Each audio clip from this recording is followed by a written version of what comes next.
Bienvenue sur Africa 24 dans cette nouvelle édition du QG News. Voici les titres de l'actualité. Le bilan de la visite du président mozambicain Filipe Nyusi en Guinée équatoriale. Le chef de l'État était en déplacement à Malabo du 1er au 3 juin.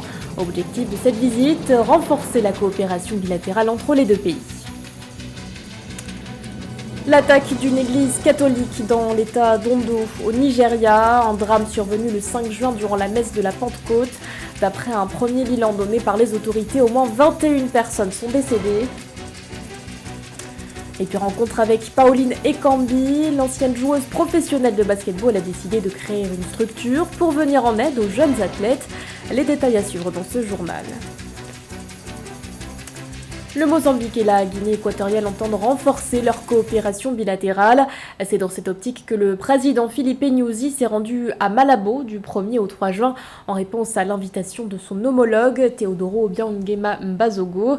Un déplacement qui s'est soldé par la signature de plusieurs accords, notamment dans le domaine du tourisme à Ménéji. Pour la toute première fois, le président mozambicain Filipe Jacinto Nyusi a effectué une visite d'État en Guinée équatoriale du 1er au 3 juin 2022. Reçu par son homologue équato-guinéen Teodoro Obiang-Nguema Mbazogo, les deux chefs d'État ont abordé les sujets d'intérêt commun au profit de leurs deux nations et de la mise en œuvre de nouvelles stratégies de coopération. La Guinée équatoriale est devenue aujourd'hui une puissance diplomatique africaine depuis la découverte de l'or noir en 1994 qui a forcément inversé la trajectoire de la croissance économique dans ce pays. Ce pays aujourd'hui constitue un terrain fertile à toutes les grandes réflexions à objet essentiellement panafricain. La Guinée équatoriale a été colonisée par l'Espagne, aussi bien comme le Mozambique, mais malheureusement le Mozambique a été contrarié par une guerre civile. Donc en réalité, le développement de l'axe Malabo avec la Mozambique va permettre essentiellement de développer un réseau hispanophone. Deux accords de coopération ont été signés lors de cette visite. L'un porte sur l'exemption réciproque de visa pour les propriétaires de passeports diplomatiques et de services. Et l'autre est relatif au protocole d'accord en matière de culture et de tourisme. Selon le chef d'État équato-guinéen, la visite d'État du président mozambicain a été l'occasion d'entamer les pourparlers pour renforcer la lutte contre les menaces auxquelles les deux peuples sont confrontés. La crise économique et sanitaire, le terrorisme et les changements climatiques. Donc le rapprochement de la Mozambique et la Guinée équatoriale permettra alors de développer un partenariat diplomatique par rapport à des questions d'urgence qui s'imposent sur le continent essentiellement africain. Cette visite vient raffermir les relations d'amitié et de coopération entre Maputo et Malabo. Notons que la Guinée équatoriale est l'un des principaux soutiens de la candidature du Mozambique pour le poste de membre non permanent du Conseil de sécurité des Nations Unies. L'actualité, c'est aussi la condamnation de Saïd Bouteflika en Algérie. Le frère de l'ancien président a été condamné ce lundi 6 juin à 8 ans de prison ferme. Une sentence prononcée par le pôle pénal économique et financier du tribunal de Sidi Mohamed.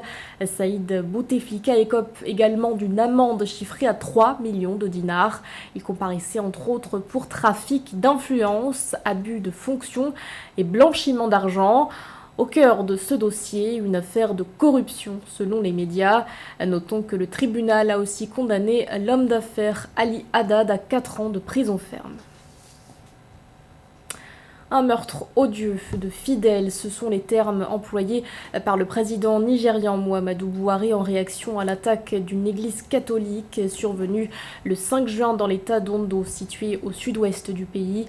Le drame s'est produit alors que les fidèles étaient venus célébrer la messe de la Pentecôte. Le bilan est lourd, au moins 21 personnes sont décédées. Robin Lozano. Un massacre perpétré dans une église au Nigeria aurait causé la mort d'au moins 21 personnes selon les autorités locales.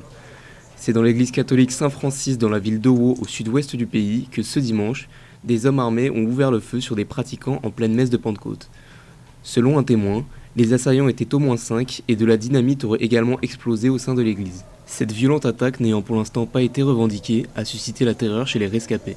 Tout à coup, alors que la messe était sur le point de se terminer, nous avons entendu 2 coups de feu près de ce côté, alors tout le monde s'est mis à courir. J'ai moi-même commencé à courir vers les sanitaires, j'ai trébuché, en tant que vieil homme, je ne pouvais plus me relever. J'ai commencé à ramper jusqu'à ce que j'arrive au fond des toilettes. C'est de là que j'ai vu une fenêtre, j'y ai passé une de mes jambes, puis je suis tombé de l'autre côté. C'est comme ça que je leur ai échappé. Difficile d'échapper à ces attaques religieuses fréquentes dans le pays le plus peuplé d'Afrique, lieu de tension entre une communauté majoritairement musulmane au nord et majoritairement chrétienne au sud. La région du sud-ouest du Nigeria avait cependant été relativement épargnée jusqu'ici. Le vice-président Yemi Osinbajo et l'ancien gouverneur du Lagos, Bola Tinubu, favoris des primaires de l'APC, le parti au pouvoir qui ont lieu cette semaine, se sont rendus à l'église d'Owo ce lundi. Je suis ici, comme vous le savez, au nom du président de la République fédérale du Nigeria ainsi que du gouvernement, afin d'exprimer nos plus sincères condoléances à l'église et aux habitants de cette communauté. À moins d'un an des élections présidentielles de février 2023, cette attaque vient renforcer un climat d'insécurité au Nigeria, notamment dû à la présence de Boko Haram dans le nord-est du pays. Le groupe djihadiste avait déjà pris pour cible des églises au long d'un conflit qui a déjà fait 40 000 morts et 2 millions de déplacés dans le pays. Le Nigeria, parallèlement, les autorités ont renoncé à émettre un eurobond de 950 millions de dollars. Une information divulguée par Zainab Ahmed, la ministre des Finances, en marge des assemblées annuelles de la Banque islamique de développement. D'après la même source, cette décision s'explique par des prix de marché défavorables. Autre annonce faite par la ministre, le gouvernement entend réduire le montant de ses emprunts dédiés au financement de ses dépenses budgétaires. En Tunisie, les autorités s'attellent à la relance de l'économie. À l'heure où le pays est confronté à une crise financière, le gouvernement entend attirer les investisseurs en supprimant d'ici la fin 2022 toutes les autorisations d'investissement. Cette mesure est inscrite dans le programme national des réformes qui vise à favoriser une croissance inclusive et durable. Marie-Raphaël Antolo. Le gouvernement tunisien a rendu public dans la nuit du vendredi 3 juin 2022 les grandes lignes du document de suivi de la mise en œuvre de son programme de réforme. Pour sortir de la crise économique et financière, la Tunisie prévoit entre autres de supprimer les autorisations d'investissement vers la fin de l'année 2022. Selon les autorités tunisiennes, cette mesure sera introduite dans le but de mettre à la disposition des investisseurs des avantages supplémentaires pour favoriser la création d'entreprises dans le pays. Des secteurs stratégiques seront ainsi plus accessibles aux investisseurs. La Tunisie vit depuis le 25 juillet de l'année dernière une urgence constitutionnelle et institutionnelle liée à des réformes et surtout à la mise en place d'une nouvelle constitution. Pendant ce temps, le gouvernement travaille à une réactivation du circuit économique et surtout aller vers ce qui fait la vocation première de la Tunisie, vers l'exportation de ses produits.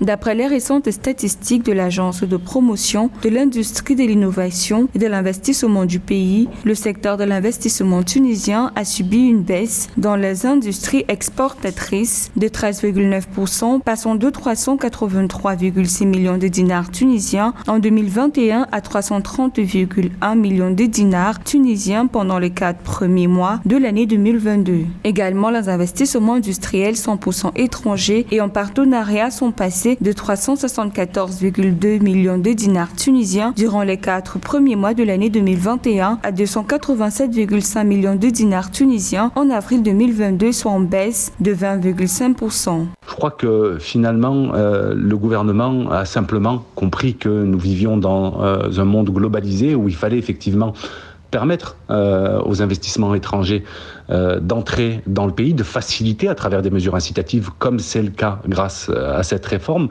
d'inciter les entreprises à venir investir, puisque l'environnement tunisien est un environnement sain. Outre la suppression des autorisations d'investissement, l'exécutif prévoit également de réviser le code d'échange, de conclure des pactes de compétitivité sectorielle dans les secteurs du textile, des industries pharmaceutiques et d'adopter de nouveaux pactes dans d'autres secteurs. Le Bénin célébrait le 1er juin dernier la 38e édition de la Journée nationale de l'arbre, un événement placé cette année sous le thème « Valorisation des espèces autochtones pour une économie verte et durable ». Il s'agissait aussi pour les autorités de lancer la campagne nationale de reboisement, reportage de notre correspondant Lefty Woun. Le mois de juillet est consacré à la campagne nationale de reboisement au Bénin. Après 3 mois de sensibilisation sur les aléas climatiques dans plusieurs collèges et lycées de 10 communes du sud Bénin, le Centre international d'art et de musique de Ouida, Siamo, met en œuvre les actions terrain pour l'éducation environnementale et climatique. Wilfried Hundier, promoteur de l'initiative Siamo pour le climat et son équipe, ont mis en terre 1500 jeunes plants d'acacia sur un site à Pomassé dans la commune de Ouida. C'est l'arbre qui pousse le plus facilement possible ici, c'est l'arbre qui n'a pas besoin assez d'entretien, qui pousse très vite. Et quand vous reboisez un espace aujourd'hui, dans 100 ans, vous revenez, malgré que vous l'avez coupé plusieurs fois, vous allez retrouver toujours des plantes. Donc c'est facile à exploiter, c'est facile à entretenir, c'est facile à planter. Divers acteurs se mobilisent pour la restauration du patrimoine forestier, notamment les ONG, à travers l'éducation à l'éco-citoyenneté.